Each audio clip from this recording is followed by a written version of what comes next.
হ্যাঁ এটা সেটা দিয়ে পায়ের চাপা আমরা মনে করেছিলাম মা তার লেগে আমরা ভয়ে ওইখানে লুকাচ্ছিলাম। দেখো আম্মা, আমাকে আর বলতে হবে না। আমি সব বুঝতে পেরেছি। যাও এখান থেকে যাও। ছি রাশিদ, তুমি এত বেঈমান। ছোট বোনের সঙ্গে প্রেম করো আর তার বড় বোনের সঙ্গে গল্প করছো। অনেক সহ্য করেছি ঠাম্মা। আমি তোমার বোনদের সাথে প্রেম করতে যাইনি, ওরাই আমার সঙ্গে প্রেম করার জন্য ছুটে চলে আসে। আমি আর পারছি না। সারাদিন ফাটায় ইট পোড়াই আর সারা রাত তোমার দুই বোনের চালাই, নিজে পড়ি।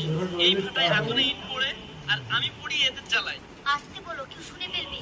শুনুক, আমি এই বাড়িতে এসেছিলাম ভাটার ম্যানেজারি করতে আর এই বাড়ির জামাই হতে, কিন্তু তোমার বোনেরা যা লাগিয়েছে এই বাড়ির জামাই হওয়া আর আমার পক্ষে সম্ভব না। কাল যদি তোমার আব্বাই সেই দৃশ্য দেখে আমাকে ভাটার আগুনে ছুঁড়ে ফেলে দেবে। আমার এখানে আসা লাইক হয়েছে। না রাশিদ, তোমার ভুল না, ভুলটা আমার।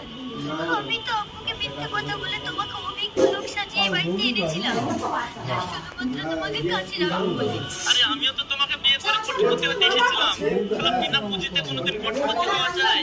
আর আমি কেন এত সুন্দর হলাম, কেন এত হ্যান্ডসাম ভালো হলাম? একটু যদি বদমাইশ আর বেটে হতাম তাহলে আর কেউ ফিরেই তাকাতো না। তাহলে এক কাজ করো, কালী মেঘের রোদে দাঁড়িয়ে থাকো, দিয়ে তুমি কালো হয়ে যাও। না, কালো হয়ে গেলে আবার তোমার অপছন্দ হয়ে যাবে। আমি করবো কি বলো তো? একটাই রাস্তা, কাল সকালে গিয়ে মায়ের সামনে দাঁড়াবে, ফুটে বলবে তুমি তাকে ভালোবাসো, বিয়ে করতে চাও।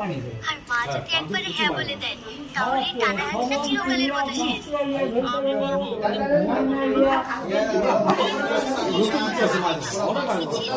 তুমি বললে ভাবতে তারপর মা বললে, তারপর আপন ঠিক তোমাকে পছন্দ করে নেবে। ঠিক আছে, যাবো, কিন্তু দোয়া করো মায়ের জানে হাজার মধ্যে কিছু না থাকে।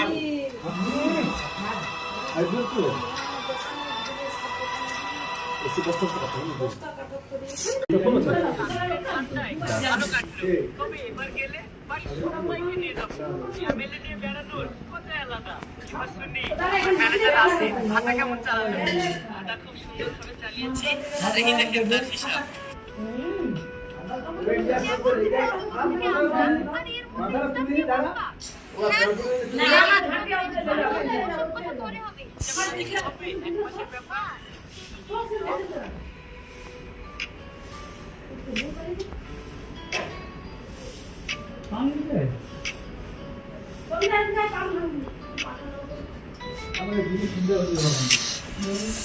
আল্লাহ দিয়ে বললে